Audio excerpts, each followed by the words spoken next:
of the last day, first day, they have not answered till now. But whereas the questions that they have raised in the last session, I will be answering those within the time that I have. But they should answer my questions. Question number 1, Surah 393, Allah said, bring the Torah and recite it if you should be truthful. Is Allah asking them, the Jews, to bring the corrupted text? They have not answered it.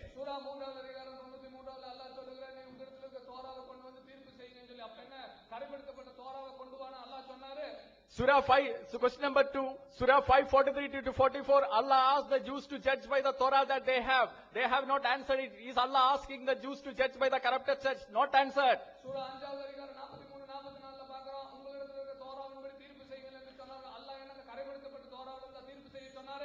Surah, next question, Surah chapter 5 verse 46 to 47, Allah asked the Christians to judge by the Injil.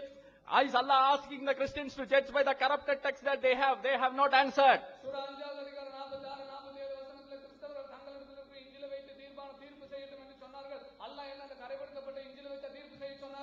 Next question, Surah chapter 3 verse 3, Surah chapter 10 verse 37, Surah chapter 12 verse 111, Allah said, Allah referred the books that the Christians and the Jews has as between his hands. They have not answered it. Is Allah saying that it is a corrupted text?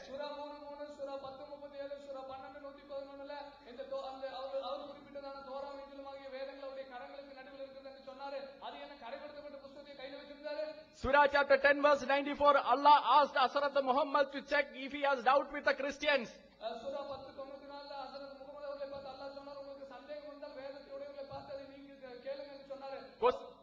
Questions were raised in the first session. Remember that, they have not still answered.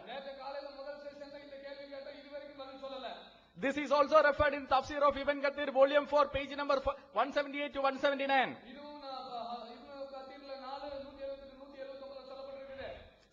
Next question, Surah chapter 3 verse 84 to 85, Allah took a covenant from the prophets whom he gave the book and the wisdom that they should support a prophet who is coming after him.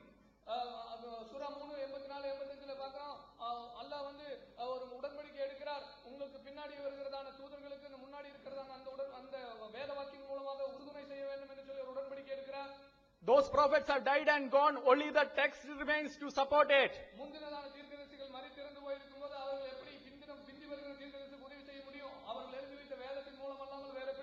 If the text is corrupted, what happened to Allah's covenant?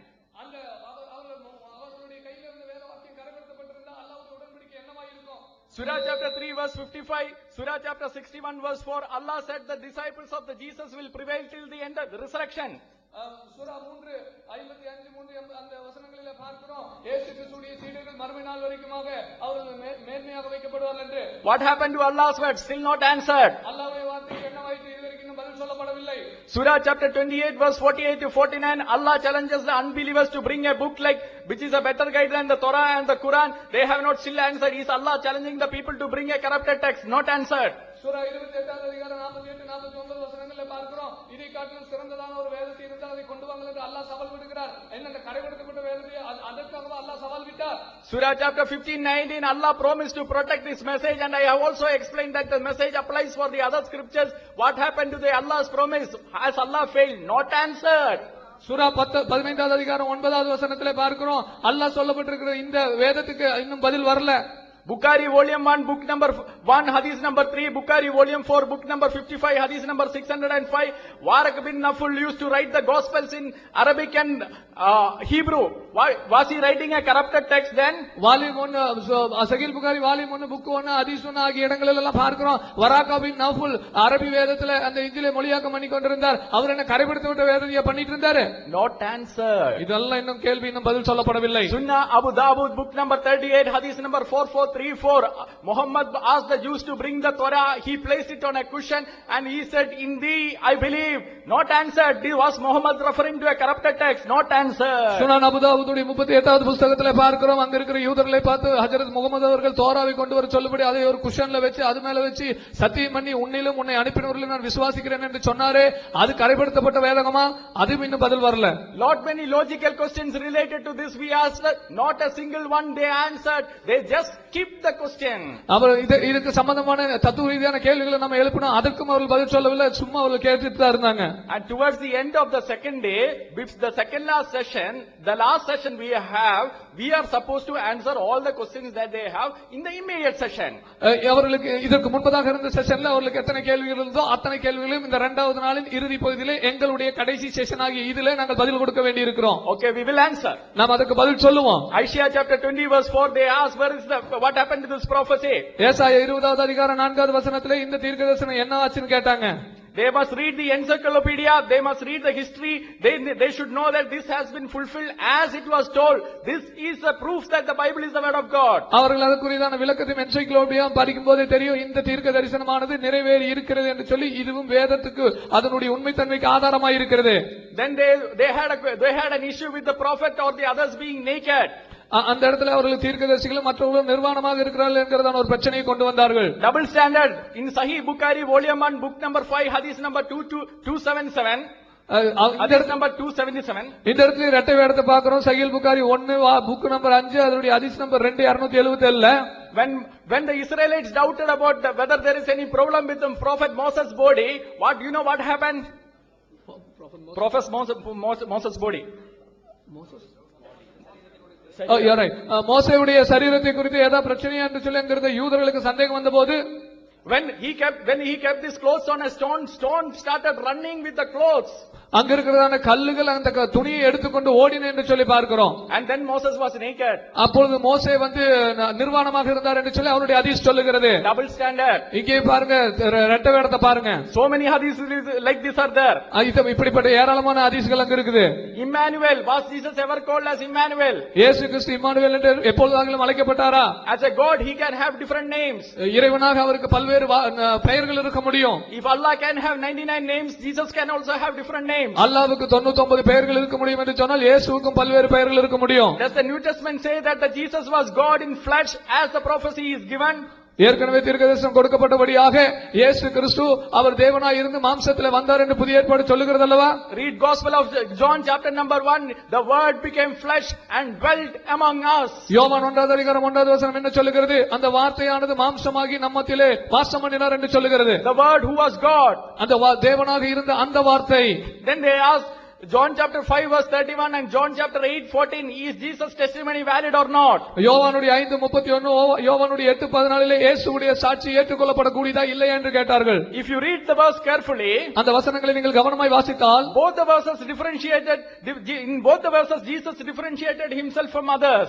இந்த ரெண்டு வசனங்களில் ரெண்டு வசன பகுதிகளிலும் இயேசு இன்னொன்றிலிருந்து மற்றொன்றிலே அவர் வேறுபடுத்தி காட்டுகிறார். In John chapter 5 verse 34, யோவான் 5வது அதிகாரத்தின் 34வது வசனத்திலே Jesus categorically said he does not require testimony of men, but for their take he gives the testimonies. ஆனால் அவர் அந்த இடத்துல மனிதனுடைய சாட்சி தேவையில்லை என்று சொல்லுகிறதை பார்க்கிறோம். But why does not Jesus require the testimony of men, but others require those? ஏன் இயேசுவுக்கு மற்றவர்களுக்கு தான் அந்த அவருடைய அந்த சாட்சி தேவையாக இருக்கிறது, ஆனால் இயேசுவுக்கு ஏன் மனிதனுடைய சாட்சி தேவையில்லை? It is explained in John chapter 8, for I know where I came from and where I am going, and it is further going on to explain that. ஏனென்றால் யோவான் 8வது அதிகாரம் 1 முதல் 20 வசனங்களை பார்க்கிறோம். நான் எங்கிருந்து வந்தேன் என்று எனக்கு தெரியும், எனவே மற்றவர்களுக்காக தான் அந்த சாட்சி அவசியமாக இருக்கிறது. If they read the verses carefully, there will not be any contradiction. அந்த வசனங்களை அவர்கள் தெளிவாக வாசித்தால் என்று சொன்னால் அந்த முரண்பாடு அங்கு அவர்களுக்கு இருக்காது. Then they raise the issue of Lot having sex. அடுத்ததாக லோத்துவுக்கும் அந்த செக்ஸ் காரியங்களை பேசினார்கள். They asked also whether it is scientific to have. அவர்கள் அது அறிவியல் பூர்வமானதா இல்லையா என்பதை அவர்கள் கேட்டார்கள். As we were saying from the beginning, just because the Bible records it doesn't approve it. நாங்கள் ஆரம்பத்திலிருந்து சொல்லிக் கொண்டு வருகிறது போல வேதாகமத்தில் இவைகள் எல்லாம் சொல்லப்பட்டிருக்கிற காரணத்தினாலே வேதாகமம் இவைகளை அங்கீகரிக்கிறதா என்றுதான் நாங்கள் ஆரம்பத்திலிருந்து கேட்டுக்கொண்டிருக்கிறோம். Leviticus chapter 18 prohibits any kinds of incense. லேவியராகமம் 18வது அதிகாரத்திலே பார்க்கிற இப்படிப்பட்ட எல்லா தகாத உறவுகளையும் வேதாகமம் கண்டிக்கிறது என்று சொல்லி, Deuteronomy chapter 27 also does that. அதே காரியத்தை உபாகமம் 27வது அதிகாரமும் செய்கிறது. Further let us read this portion carefully. மீண்டுமாக இந்த பகுதிகளை இன்னும் கொஞ்சம் கவனமாக வாசிப்போம். The only if you take Lot to any court, இந்த காரியத்தை நீங்க கோர்ட்டுக்கு கொண்டு போகவில்லை என்றால், if you prove that Lot was not in his conscious mind, Lot வந்து அவருடைய தன்னுடைய சுய நினைவில் இல்லை என்பதை நீங்கள் நிரூபித்தால், he will be exempted from any other punishment. அவர்கள் வந்து மற்ற தண்டனைகளிலிருந்து அவர் நீக்கப்படுவார். அதுதான் கோர்ட் சொல்லுகிற தீர்ப்பாக இருக்கும். The only charge that the Lot will face that he has drunk the wine. ஒரே காரியத்தை அவருக்கு மேல வருகிற குற்றம் என்னவென்றால் அவர் மது அந்த திராட்சை ரசத்தை குடித்ததுதான் அவருடைய இதாக பிரச்சனையாக இருக்கும். But was there a law under that time that you should not drink wine? அந்த இடத்துல நீ திராட்சை ரசம் குடிக்க கூடாது என்கிறதான சட்டம் லோத்துடைய அந்த காலத்துல இருந்துச்சா? Our Muslim friends themselves will accept that law came very later. ஏனென்றால் அந்த சட்டம் இன்னும் மிக பல வருடங்களுக்கு பின்னாடி தான் வந்தது என்பதை நம்முடைய இஸ்லாமிய நண்பர்களே ஏற்றுக்கொள்வார்கள். If the law came very later, how will you judge Lot by that law? அந்த சட்டமே பல வருடங்களுக்கு பின்னாடி வரும் என்று சொன்னால் அந்த சட்டத்தின்படி எப்படி ஒரு மனிதனை நீங்கள் தீர்ப்பளிக்க முடியும்? In fact, I want to point some double standards here. இந்த இடத்துல இன்னும் அவருடைய இரட்டை வேடத்தை நாங்கள் காட்டிக் கொடுக்க விரும்புகிறோம். If you wanted to question anything about Lot, they should have questioned whether Lot actually, when Lot was ready to give his daughters to the wicked men, அவர்கள் ஏதாவது கேள்வி கேட்க வந்து சொன்னால் லோத்து வந்து துன்மார்க்கமான அந்த மனிதர்களுக்கு தன்னுடைய பெண்களை திருமணம் செய்து கொடுக்க ஆயத்தமா இருந்தாரா என்பதை பார்க்கணும். But they will never question that. You know why? அவர்கள் அதை குறித்து கேள்வியே கேட்க மாட்டாங்க. ஏன் உங்களுக்கு தெரியுமா? It appears in Surah chapter 11 verse 77 and 77 to 79 and Surah chapter 15 verse 67. சூரா 11 77 முதல் 79, சூரா 15 67 இந்த காரியங்கள் இருக்கிறது. The same story is mentioned. Because the same story is mentioned in the Quran, they will not question it. இதே சம்பவம் குர்ஆனிலும் குறிப்பிடப்பட்டிருக்கிறதுனால அந்த சம்பவத்தை பத்தி அவங்க கேள்வி கேட்க மாட்டாங்க. See what standards they have. அவர்களுடைய இரட்டை வேடத்தை கொஞ்சம் பாருங்க. Simply duplicity. இதெல்லாம் ஒரு போலித்தனமானதுதான். Then they have asked further, is it scientifically possible? அவர்கள் அது அறிவியல் பூர்வமாக அது வந்து சாத்தியம் என்று கேட்டார்கள். Sir, in Sahih Bukhari volume 1 book number 5, hadith number 268. Sahih Bukhari volume 7ல volume 1 book number 5 hadith number 268. Volume 1 book number 5 ஹதீஸ் நம்பர் 268ல பார்க்கிறோம். Muhammad was given the sex power of 30 men. ஹஜ்ரத் முகமது அவர்களுக்கு 30 ஆண்களுக்கு இருக்கிறதான செக்ஸ் உடைய சக்தி கொடுக்கப்பட்டது, வீரியம் கொடுக்கப்பட்டது. He could sleep with all his wives in one single night. ஒரே ஒத்த இரவில் அவர் தன்னுடைய எல்லா மனைவிமார்களோடு கூட ஒரு செக்ஸ் கொள்ள முடியும். Is it scientifically possible, sir? நீங்க அதை அறிவியல் பூர்வமா உண்மையா சொல்ல முடியுமா? Or is it the miracle of Allah? அது அல்லாஹ்வின் அற்புதமாக இருக்குமா? I will just point one more thing. நான் இன்னொரு காரியத்தை நான் உங்களுக்கு சொல்லுவேன். When I have asked about where is it mentioned that Constantine actually declared that the canon, நான் அந்த கேனனைஸ் பண்ணது அந்த கான்ஸ்டன்டைன் டிக்ளேர் பண்ணார் எங்க என்று சொல்லி கேட்டபோது he never gave me any evidence. அதற்கு அவர்கள் எந்த ஒரு ஆதாரத்தையும் கொடுக்கல. In fact, in interview with Bart Ehrman, இந்த பாட் ஹெர்மன் என்கிறதான நாத்திகரோடு கூட நடந்ததான உரையாடல்ல, who is in May 11 2006, அவர் 2006 மே 11 அவர் சொல்லப்பட்டதான அந்த பேட்டியில Bart Ehrman, who is an atheist, says this. அந்த நாத்திகனான அந்த பாட் ஹெர்மன் சொல்லுகிறார், it is not true that Constantine decided which books to include in the New Testament. He had nothing to do with it. புதிய ஏற்பாட்டிலே என்னென்ன வேத புத்தகங்கள் இருக்க வேண்டும் என்று சொல்லி கான்ஸ்டன்டைன் ஒன்னும் தீர்மானம் பண்ணல, அதுக்கு அந்த கவுன்சிலுக்கு சம்பந்தம் இல்லை என்று சொல்லி. Can they ever produce an historical proof like this other than the Da Vinci Code and the fictions that they read? அந்த டா வின்சி கோடும் அல்லது அவர்களுக்கு இருக்கிறதான அந்த யூகங்களின் தவிர ஏதாவது இப்படிப்பட்டதான சரித்திரபூர்வமான சான்றுகளை அவர்கள் கொடுக்க முடியுமா? See, the questions that they raised in the previous session, we are answering it now. The questions that we are raising from the first session is not still answered. போன செஷன்ல அவர்கள் எழுப்பினதான எல்லா கேள்விகளுக்கும் நம்ம பதில் கொடுத்திருக்கிறோம். ஆனா இந்த விவாதத்தின் தொடக்க நாள்ல நம்ம எழுப்பின கேள்விகளுக்கு இது வரைக்கும் பதில் கொடுக்கல. According to biblical criteria, as I said, that Bible has a purpose to save the humanity. வேதாகமத்தின் அளவுகோலின்படி வேதாகமத்திலே ஒரு மிக முக்கியமான நோக்கம் இருக்கிறது, மனித இனத்தை ரட்சிக்க வேண்டும் என்பது. But our PJ sir, he quoted Quran chapter 6 verse 164, 17, 15. He didn't quote it, but he mean that Quran says nobody can bear the burden of another. குர்ஆன் 6:164, குர்ஆன் 17:15 இது எல்லாம் இப்படியாக சொல்ல வந்தார்கள், அது ஒருவன் மற்றவனுடைய பாரத்தை சுமக்க முடியாது என்று சொல்லி. But he have never read the another part of Quran, Quran chapter 16 verse 25 and 29 verse 12 and 13 verse 5 and 5:27 to 32, that there are people who will bear the burden of another.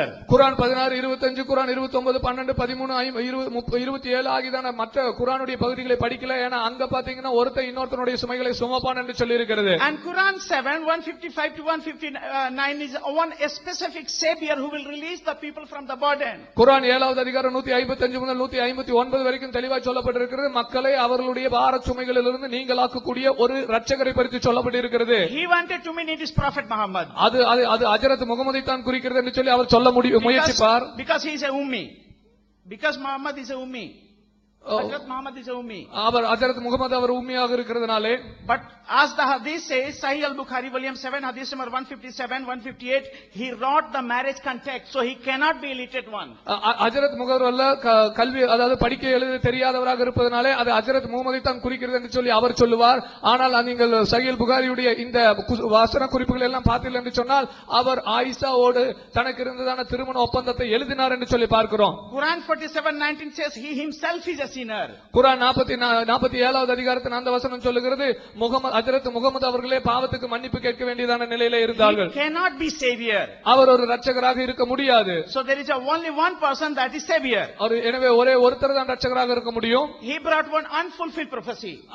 இவர்கள் ஒரு நிறைவேற்றப்படாத தீர்க்க தரிசனத்தை கொண்டு வந்தார்கள். He will call Emmanuel. அவர் Emmanuel என்று அழைக்கப்படுவார் என்று சொல்லி கொண்டு வந்தாங்க. He did not read Matthew 28 verse 20 where Jesus says I am with you Emmanuel forever. மத்தேயு 28வது அதிகாரத்திலே இயேசு கிறிஸ்து சொல்கிறார் உலகத்தின் சகல கடைசி நாட்கள் வரை நான் உங்களோடு கூட இருக்கிறேன். அப்படி என்றால் என்ன அர்த்தம்? இம்மானுவேல் என்பதற்கு தேவன் நம்மோடு இருக்கிறார் என்ற அர்த்தம். Bible says he will be called by many other names like wonderful counselor, mighty God. ஆலோசனை கர்த்தர், சர்வ வல்லமையுள்ள தேவன், நித்திய பிதா என்று சொல்லி ஏராளமான நாமங்களிலே இயேசு அழைக்கப்படுவார் என்பதை வேதம் கற்றுக் கொடுக்கிறது. Hebrew 1 he is a mighty God. எபிரேயர் 1வது அதிகாரத்திலே அவர் சர்வ வல்லமையுள்ள தேவன் என்று அழைக்கப்படுகிறார். Revelation 1:17 says he is Alpha and Omega. வெளிப்படுத்தல் 1:17 பார்க்கிறோம் அவரே ஆதி மந்தமாய் இருக்கிறார்.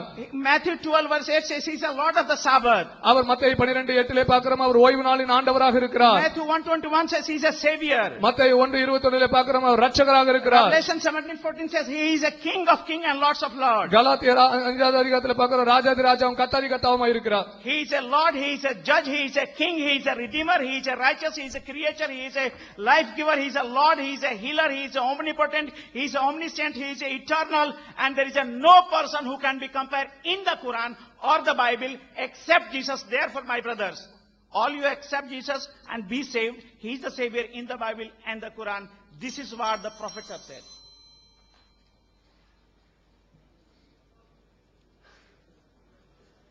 அன்பிற்குரிய சகோதரர்களே, பைபிள் இறைவேதமா என்ற தலைப்பில் கடைசி அமர்வில் நாம் எல்லாம் அமர்ந்திருக்கிறோம்.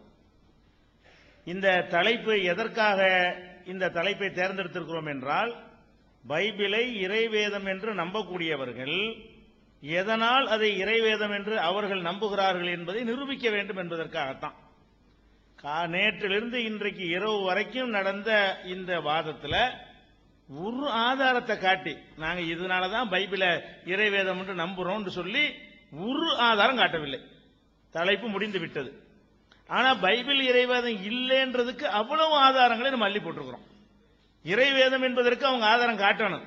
சரி, குர்ஆன்ல தௌராத் இன்ஜீல் இருக்குது அப்படின்னீங்க, அதுக்கு பதில் சொல்லி அக்கு வேற ஆணி வேற விளக்கம் கொடுத்த பிறகு மறுபடியும் அதை பட்டியல் போடுறார். உலகத்தில் அதிசயமான விவாதம் இது.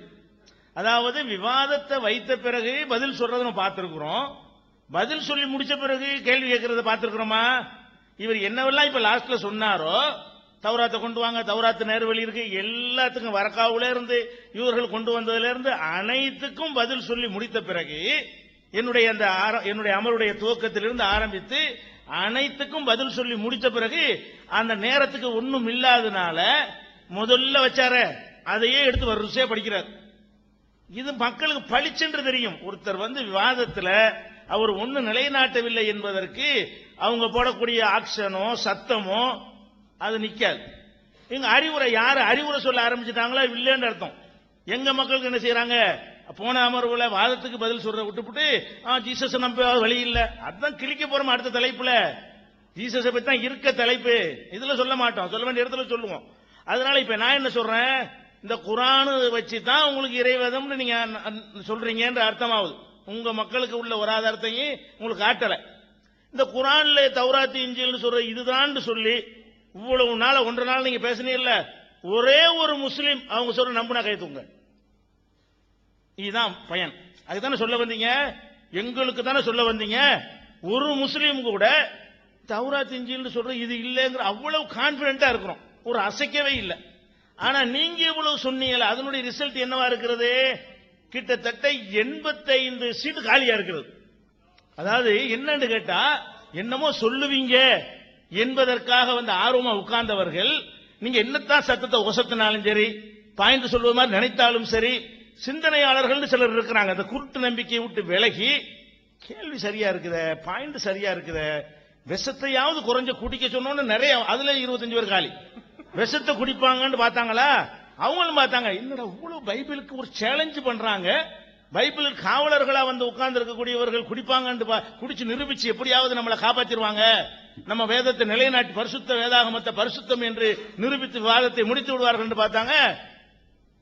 ஆகா என்னடா தெரியாதனமா நம்பி வந்துவிட்டோம், நாங்க அழைச்சிட்டு வந்தாலும் செலக்ட் பண்ணி பொறுக்கு மணியா கூட்டிட்டு வர்றீங்க, அந்த மாதிரி மக்களுக்கே உங்களுடைய வாதங்கள் எடுபடாம போயிட்டாங்க. அதை நீங்க சிந்திச்சு பார்க்கணும். நீங்க என்னமோ கரெக்டா சொல்லிட்டு நினைச்சுக்கிட்டு இருக்கிறீங்க, ஒண்ணும் இல்லை என்பதற்கு நீங்கள் பொறுக்கி எடுத்து கொண்டு வந்த மக்கள்ல பாதிக்கு மேல காலி. அப்ப அதுல இருந்து புரிந்து கொள்ளவில்லையா? அவ இறைவேதம் நீங்க ஏன் நினைக்கிறீங்கன்னா இன்னத்துக்கு நினைக்கிறோம்னு சொல்லுங்க. அல்ல நாங்க சொன்ன மாதிரி சில முன்னறிவிப்பு இருக்கு, நிறைவேற்றி காட்டுறோம் சொல்லுங்க. அப்படிதான் நீங்க லாஜிக் பண்ணுங்க. இறைவேதத்துக்குரிய என்னென்ன லாஜிக் எல்லாம் இருக்கிறது, இது மனித வார்த்தையில் இருக்காதுன்னு சொல்லுங்க. இப்படி என்னத்தையாவது ஒரே ஒரு காரணம் சொல்ல முடிஞ்சா இல்ல. அதே நேரத்தில் நாங்க என்ன செஞ்சிருக்கிறோம், பைபிள் சொன்ன முன்னறிவிப்புகள் சொன்ன அவ்வளவு பொய்களையும் போட்டிருக்கிறோம். கொஞ்சம் தான் போட்டிருக்கிறோம். சண்டை போட்டு இந்த கோபமா இருக்காரு எம்எல்ஏவர், ஏன்னா ஒருத்தரை ரெடி பண்ண சொன்னோமா 650 இதை ரெடி பண்ணி இருக்கிறாங்க ஸ்லைட. அவங்கள எங்களுக்கு எப்ப தரப்போறிய, நான் நிப்பாட்டி கொடுக்குறேன், இவ்வளவு வச்சிருக்கிறோமா நாங்க எப்ப போடுறதுன்னு சொல்லிட்டு, அப்ப அதுல ஒரு ஆள் விடுபட்டு போயிட்டாரு. அப்ப அவ்வளவு ஆபாசம் கொஞ்சம் தான் சொல்லி இருக்கிறோம்.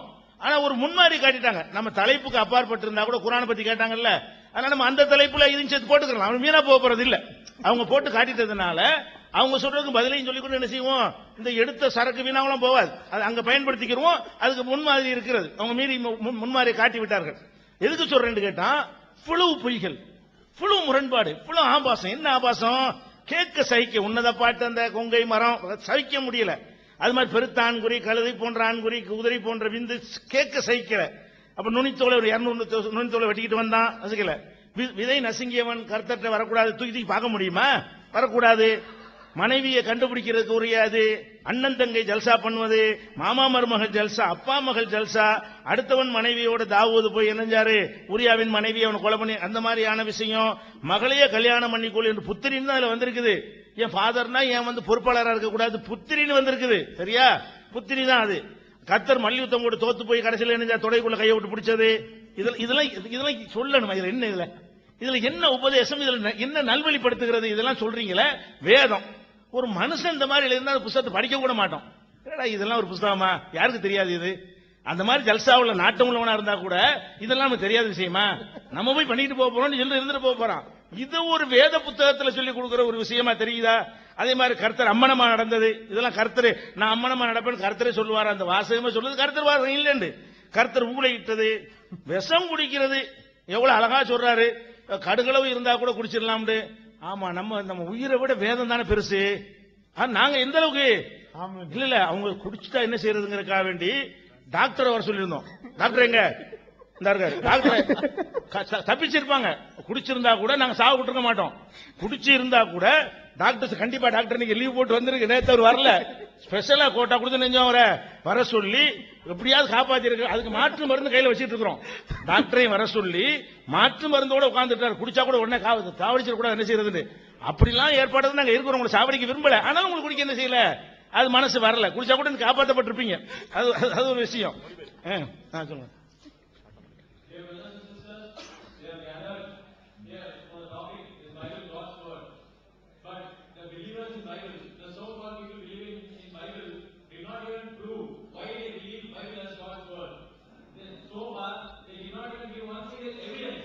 To prove their claim that Bible is God's word. Now, they again and again they were quoting Quran, wherein it is mentioned about Torah, which we clearly said that this Torah is not the one which you refer to. How much of our questions you listed out, everything has a single answer that whatever Torah you have is not the one what is mentioned in Quran. With clear verses from the Quran, we said, show us these verses from the Torah what you have. Now, this is looking like a miraculous debate. TNTJ have debated a lot of debates and everybody is aware of that.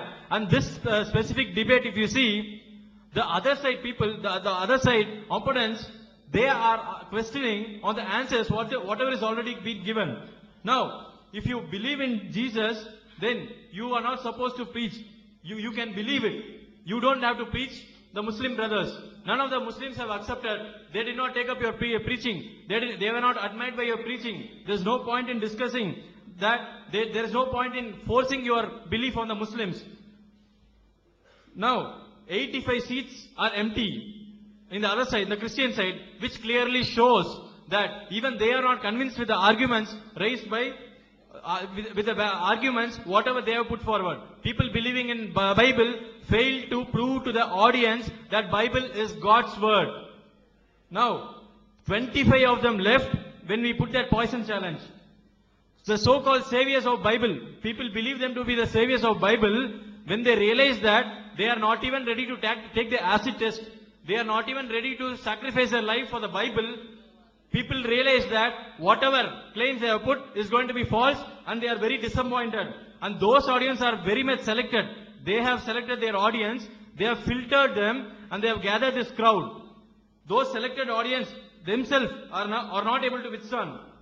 Now, we have showed lot of prophecies which is falsified.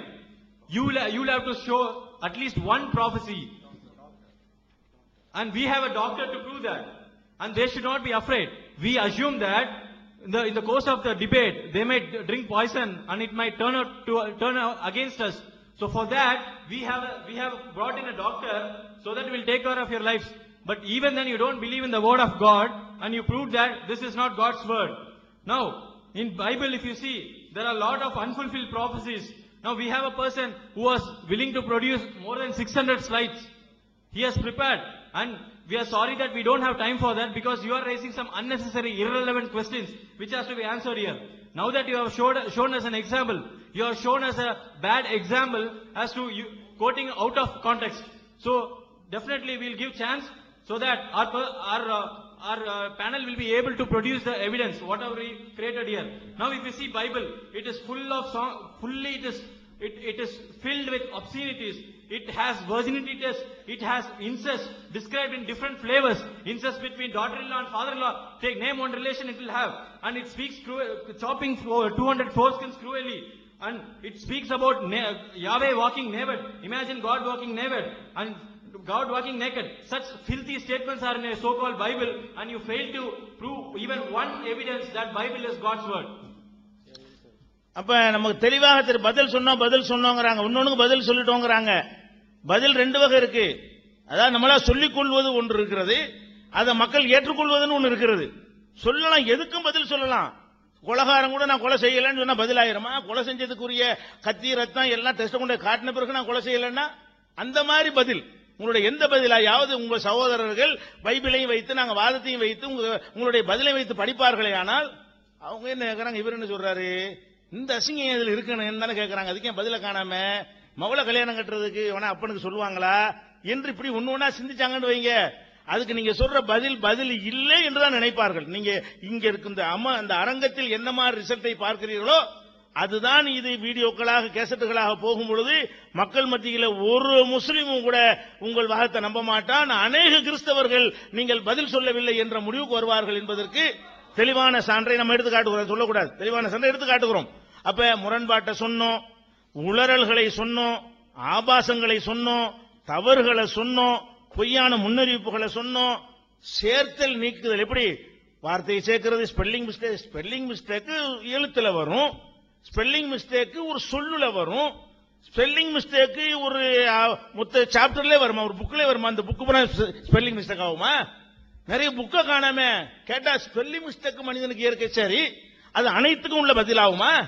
Spelling மிஸ்டேக்குங்கிற spelling mistake உள்ளதுக்கு மட்டும் பதிலாகும். பல ஆகமங்களே காணாம பல புக்ஸுகளையே காணவில்லை என்று கேட்டா அதுக்கு எப்படி spelling mistake ஆகும்?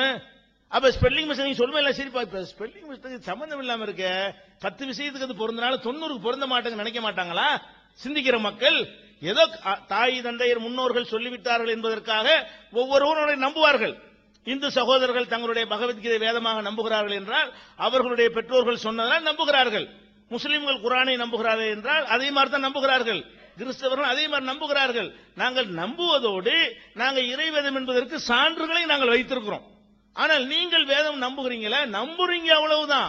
ஒவ்வொருவரும் எதை வேண்டாலும் நம்புவார்கள். நம்புவதை தவிர உங்களுக்கு என்ன ஆதாரம் இருக்கிறது? நம்புவதற்கு ஏற்றதாக அது இருக்கிறதா? அவர் திருத்தினார், இவர் திருத்தினார். அதுல நாங்க ரெண்டு மூலப்பிரதியில் இருக்கிறவர் காட்டின 3000 வச்சிருக்கிறோம் என்பது பிளஸ் மைனஸா? அதாவது 2 மூலப்பிரதி அவர் 2 3 காட்டுறாருன்னு சொன்னா 3 படித்திருக்கிறார்கள், 3 மட்டுமா இருக்கிறது? அது ஒரு பொம்பளையை கைப்பிடிச்சு இழுத்து விட்டான், தப்பா சொல்லுகிறார்கள். ஒரு பொம்பளையா இழுத்த 25 பொம்பளையாக இழுத்தா இது எப்படி?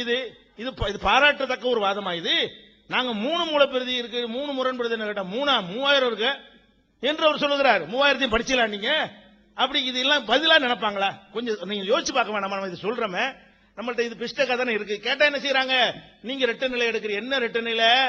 நீங்க தலைப்புக்கு அப்பாற்பட்ட விஷயங்கள் எல்லாம் போட்டு சொல்லி இதையெல்லாம் சொல்ல விடாம தவிர்க்க நினைச்சீங்க. அதுல ஓரளவுக்கு வெற்றி பெற்றீங்க. ஒரு காவாசி சொல்ல முடியல. நாங்களும் தேவையில்லாம நுழைஞ்சு பதில் சொல்லிட்டு வந்ததுனால சில நேரங்கள் வீணா போய் விட்டது. ஆனால் முழுசு நாங்க வீணாக்கி விடவில்லை. அதுக்காக நீங்கள் சம்பந்தம் இல்லாம போட்டு கேள்வியை ரட்சிப்பு எதனால் கிடைக்கும், இயேசுவை விட்டால் ரட்சிப்பு இல்லை, அதுக்கு தான் தலைப்பிற்கு பேசிக்கிறோமே. உங்க குர்ஆன்ல சொன்னபடி நடந்திருக்கா, அதான் தலைப்பிற்கு பேசிக்கிறோமே. உங்க முகமது நபி சொன்னபடி நடந்திருக்கா, அதுதான் தலைப்பிற்கு பேசிக்கிறோமே. அதுக்குன்னு இருக்கும்போது நீங்க என்ன செய்யுங்க? தேவையில்லாம அனைத்து தலைப்புகளையும் கொண்டு வந்து இயேசுவைத்தான் ரட்சிக்க வேண்டும், ஒரு இந்த மாதிரி ரட்சிப்பு கொள்கை தான் கரெக்ட், அதை விட கேடுகட்ட கொள்கை இல்லைங்கிற அந்த தலைப்பு நிரூபிப்போம். Dear brothers, they said that whatever they claim to be answers, they in fact blabbered something. That doesn't mean that it is the answer for the question we raised. Answers are in 2 ways.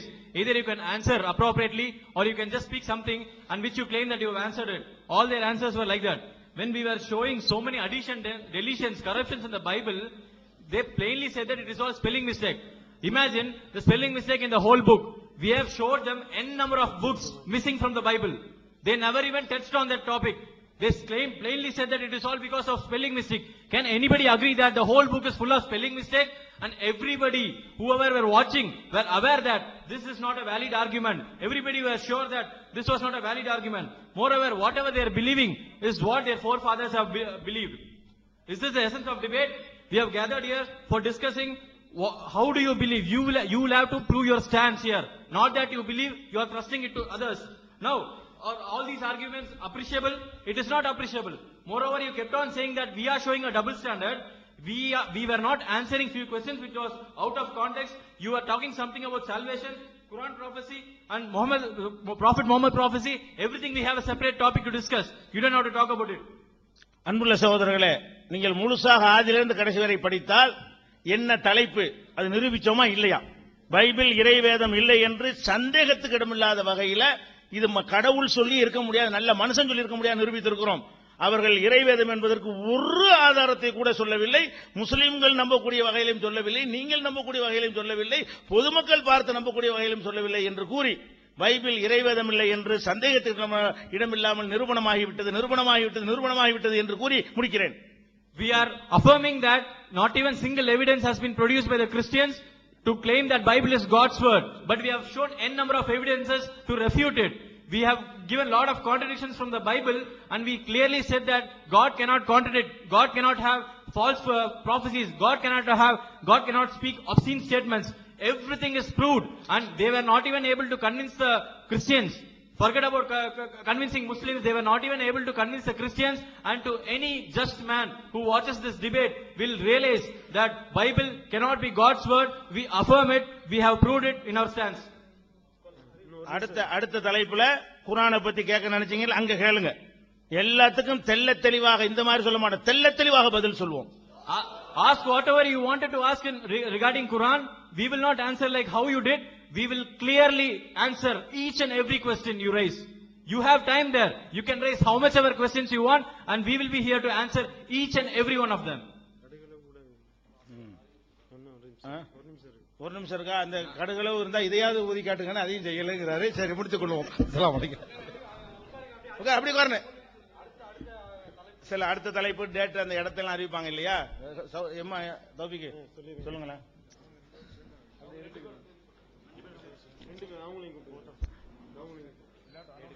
Vote of thanks அந்த கொஞ்சம் சில நன்றி எல்லாம் சொல்லுவாங்கல்ல, தலைப்பெல்லாம் பேச மாட்டாங்க, பொதுவான சில 2 3 ரெண்டையும் சேர்த்து பிடிங்க. சொல்லுங்க.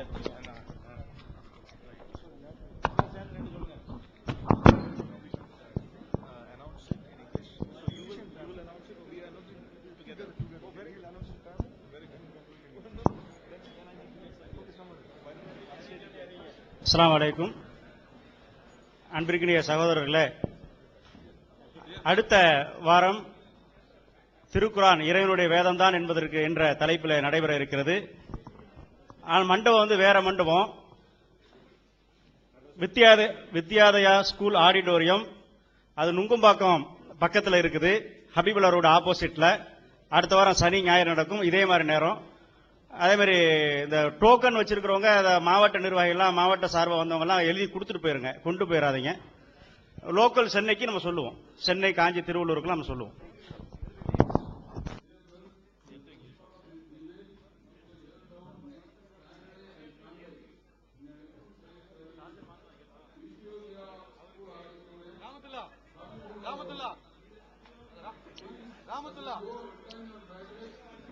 ராமத்துல்லா